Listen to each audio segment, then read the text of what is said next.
요셉은 베냐민이 그들과 함께 있음을 보고 자기의 청지기에게 이르되 이 사람들을 집으로 인도해 드리고 짐승을 잡고 준비하라. 이 사람들이 정오에 나와 함께 먹을 것이니라. 청지기가 요셉의 명대로 하여 그 사람들을 요셉의 집으로 인도하니 그 사람들이 요셉의 집으로 인도되매 두려워하여 이르되 전번에 우리 자루에 들어있던 돈의 일로 우리가 끌려드는도다. 이는 우리를 억류하고 달려들어 우리를 잡아 노예로 삼고 우리의 나귀를 빼앗으려 함이로다. 그들이 요셉의 집 청지기에게 가까이 나아가 그 집 문 앞에서 그에게 말하여 내 주여, 우리가 전번에 내려와서 양식을 사가지고 여관에 이르러 자루를 풀어본즉 각 사람의 돈이 전에 그대로 자루 아귀에 있기로 우리가 도로 가져왔고 양식살 다른 돈도 우리가 가지고 내려왔나이다. 우리의 돈을 우리 자루에 넣은 자는 누구인지 우리가 알지 못하나이다. 너희는 안심하라. 두려워하지 말라. 너희 하나님, 너희 아버지의 하나님이 재물을 너희 자루에 넣어 너희에게 주신 것이니라. 너희 돈은 내가 이미 받았느니라 하고 시므온을 그들에게로 이끌어내고 그들을 요셉의 집으로 인도하고 물을 주어 발을 씻게 하며 그들의 나귀에게 먹이를 주더라. 그들이 거기서 음식을 먹겠다 함을 들었으므로 예물을 정돈하고 요셉이 정오에 오기를 기다리더니 요셉이 집으로 오매 그들이 집으로 들어가서 예물을 그에게 드리고 땅에 엎드려 절하니 요셉이 그들의 안부를 물으며 이르되 너희 아버지 너희가 말하던 그 노인이 안녕하시냐? 아직도 생존해 계시느냐? 주의 종 우리 아버지가 평안하고 지금까지 생존하였나이다. 하고 머리 숙여 절하더라. 요셉이 눈을 들어 자기 어머니의 아들 자기 동생 베냐민을 보고 이르되 너희가 내게 말하던 너의 작은 동생이 이 아이냐? 소자여, 하나님이 내게 은혜 베푸시길 원하노라. 요셉이 아우를 사랑하는 마음이 복받쳐 급히 울 곳을 찾아 안방으로 들어가서 울고 얼굴을 씻고 나와서 그 정을 억제하고 음식을 차리라 하매 그들이 요셉에게 따로 차리고 그 형제들에게 따로 차리고 그와 함께 먹는 애굽 사람에게도 따로 차리니 애굽 사람은 히브리 사람과 같이 먹으면 부정을 입음이었더라. 그들이 요셉 앞에 앉되 그들의 나이에 따라 앉히게 되니 그들이 서로 이상히 여겼더라. 요셉이 자기 음식을 그들에게 주되 베냐민에게는 다른 사람보다 5배나 주매 그들이 마시며 요셉과 함께 즐거워하였더라. 오늘 주신 말씀 창세기 43장 16절부터 34절 말씀을 통해서 두려움에서 즐거움으로 나아가는 삶이라는 제목으로 말씀을 전하려고 합니다. 우리가 세상을 살아가다 보면 불안과 두려움에 쌓여서 아무것도 하지 못할 때가 있습니다. 불안 때문에 일을 못하고 두려움 때문에 도전을 못하는 경우가 우리는 많이 있고 인류 역사 가운데도 그러한 일 때문에 많은 어려움을 당했던 적이 있었습니다. 전쟁에서도 마찬가지죠. 전쟁에서도 불안과 두려움 때문에 패망하는 전쟁들이 있었습니다. 그 대표적인 전쟁이 바로 베트남 전쟁입니다. 전쟁 전문가들이 베트남 전쟁에서 월남이 망한 이유에 대해서 이렇게 이야기를 했습니다. 월남이 왜 전쟁에서 패망했는가? 비행기가 모자라서, 탱크가 모자라서, 보병의 수가 적어서 결코 아니었다. 월남은 모든 상황에서 월맹보다 나았다. 월맹의 보병의 수는 25만인데 비해 월남은 150만이 되었고 비행기 탱크도 월등히 월맹보다 월남이 많았다. 통계를 통해서도 월남이 승리한다는 결과가 나왔다. 그런데 이게 어찌된 일인가? 월남이 망하지 않았는가? 그 이유가 무엇인가?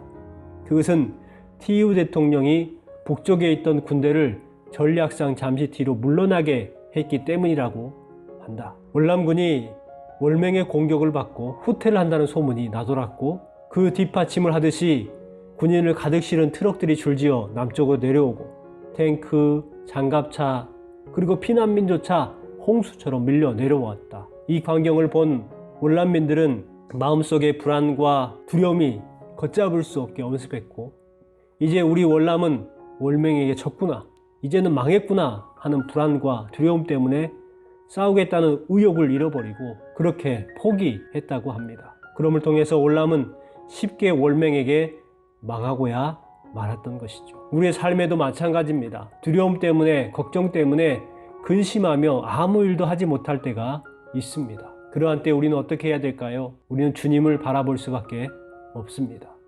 우리의 마음 가운데 있는 걱정과 근심들을 해결할 수 있는 그러한 삶을 살아가야 합니다. 오늘 주신 말씀에 보면 요셉의 형들이 베냐민을 데리고 요셉을 찾아갑니다. 그래서 요셉을 만나서 요셉이 자기의 집에서 만찬을 베풀어 주겠다고 이야기를 하고 하인들에게 요셉의 형들을 데리고 가게 합니다.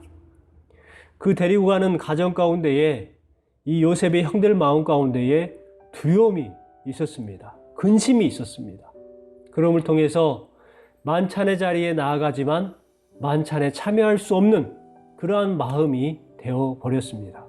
우리는 오늘 주신 말씀을 통해서 가장 먼저 두려운 마음에서 벗어나는 삶을 살아야 한다는 것을 알 수가 있습니다. 요셉은 베냐민이 형들과 함께 있는 것을 보고 자기 청지기에게 그들과 함께 먹을 것이니 집으로 인도하여 준비하도록 명합니다. 형제들은 요셉의 집으로 인도되자 이전에 자신들의 자루에 돈이 들어있던 일로 인해서 자신들을 억류하고 노예로 삼고 나귀를 빼앗지 않을까 생각에 두려움에 떨게 됩니다. 그래서 요셉의 집이 가까워졌을 때에 그를 인도하는 청지기에게 사실을 이야기합니다. 자신들이 가지고 있었던 그 자루에 돈이 있었고 자신들이 그것을 훔치지 않았다는 것에 대해서 말을 합니다. 앞으로 전개될 일에 대해서 알지 못하고 두려워 떨고 있었습니다. 여러분, 우리도 현재 내 자신이 겪고 있는 힘들고 어려운 상황과 막연한 미래에 대한 두려움이 있지 않습니까? 그 두려움은 결국 하나님의 인도하심까지 불신하게 만듭니다. 사람들은 지금 눈에 보이는 어려움과 아직 일어나지 않는 최악의 일을 상상하며 걱정하고 두려워하게 됩니다. 그런데 분명한 것은 하나님은 우리 자신에게 두려워하는 마음을 주신 것이 아니라 능력과 사랑과 절제하는 마음을 주셨습니다. 그렇기 때문에 사방이 다 막혀있다 할지라도 하나님의 뜻과 계획은 결코 꺾이거나 실패되지 않습니다. 때마다 도움의 길을 내시고 나의 모든 상황을 선으로 바꿔가시는 분이 우리 하나님이십니다. 내 안에 있는 여러 가지 상황을 통한 막연한 두려움, 그것들이 해결되지 않기 때문에 걱정하는 마음들 있을 수 있지만 우리 주님께서는 그러한 모든 것들을 벗어나게 해주셨습니다. 해결해 주셨어요. 그럼을 통해서 영원한 즐거움에 참여하게 하셨고 기쁨의 잔치에 참여할 수 있도록 우리를 인도해 주셨습니다. 여러분, 이 사실을 믿으시고 두려움과 걱정스러운 마음들을 내려놓으시기 바랍니다. 모든 상황 속에서 변함없이 인도해 가시는 하나님을 절대적으로 신뢰하시는 여러분 되시기 바랍니다. 두 번째, 염려의 생각에서 벗어나는 삶을 살아야 합니다. 요셉의 청지기는 두려워하고 불안해하는 요셉의 형제들에게 이렇게 말해줍니다. 너희는 안심하라. 두려워하지 말라. 이렇게 말해줍니다. 이 말을 들은 형제들은 어느 정도 안심을 했을 것입니다. 그리고 연이어서 너희 하나님, 너희 아버지 하나님이 재물을 너희 자루에 넣어 너희에게 주신 것이니라 말합니다. 하나님의 도우심을 계속해서 이야기를 해주고 있어요. 요셉이 애굽의 노예로 팔려왔을 때에도 감옥에 갇혀 있을 때도 하나님께서 함께 하셨습니다. 또한 바로와 애굽의 신하들이 요셉의 꿈을 해석하는 것을 보고 하나님으로부터 왔다는 것을 인정을 합니다. 그리고 애굽의 청지기의 입을 통해서도 하나님이 하셨다는 말을 듣게 됩니다.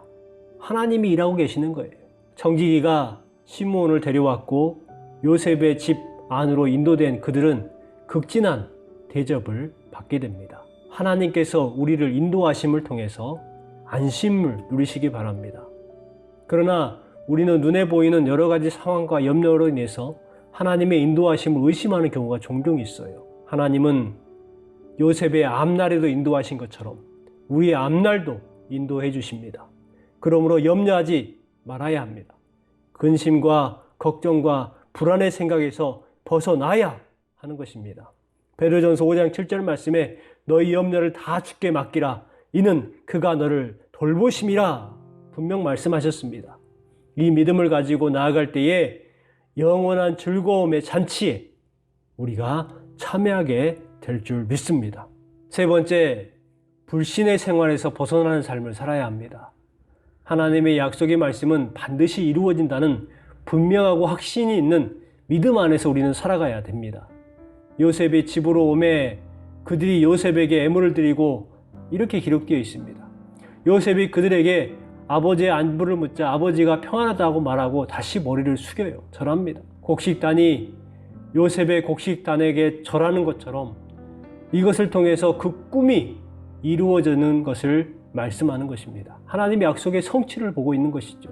요셉이 자기 동생 베냐민을 위해 하나님께서 그에게 은혜를 베푸시기를 구합니다. 그런 후에 마음이 복받쳐서 급히 울 곳을 찾아 안방으로 들어가요. 얼굴을 씻고 나온 후에 청지기에게 음식을 차릴 것을 명합니다. 요셉은 형제들과 함께 상을 차리고 음식을 먹습니다. 그런데요, 각각 따로 상을 차렸다고 되어 있어요. 이는 애굽 사람과 히브리 사람들이 같이 먹는 것은 부정하다고 생각했기 때문입니다. 요셉은 형제들에게 나이에 따라 자리를 배정을 해줘요. 베냐민에게 음식을 또한 줍니다. 5배나 더 주었습니다. 그들과 함께 먹고 마시고 즐거운 시간을 보냅니다. 여러분, 하나님의 약속은 반드시 성취된다는 것을 믿으십시오. 하나님의 약속의 말씀을 불신하는 삶을 살아가면 우리의 삶 가운데에 아무런 역사도 나타나지 않는 거예요. 하나님은요, 나약하고 연약하고 자꾸 죄 가운데에 무너지고 걸려 넘어지지만 내 모습 이대로를 사랑하시고 기뻐하십니다. 그리고 우리를 돕고 계시고 우리 인도하시는 거예요. 하나님께서 우리를 돕고 계시는 그 믿음이 우리의 삶 가운데에 임하게 될 때에 비로소 우리는 하나님의 복된 잔치, 은혜의 자리에 나아갈 수 있는 은혜를 경험하게 될 줄 믿습니다. 여러분 모두가 하나님의 약속과 언약을 온전히 신뢰하고 믿음을 통해서 요셉과 같이 하나님의 꿈을 이룰 수 있는 삶을 살아가시는 저와 여러분 되시기를 주님의 이름으로 축복합니다.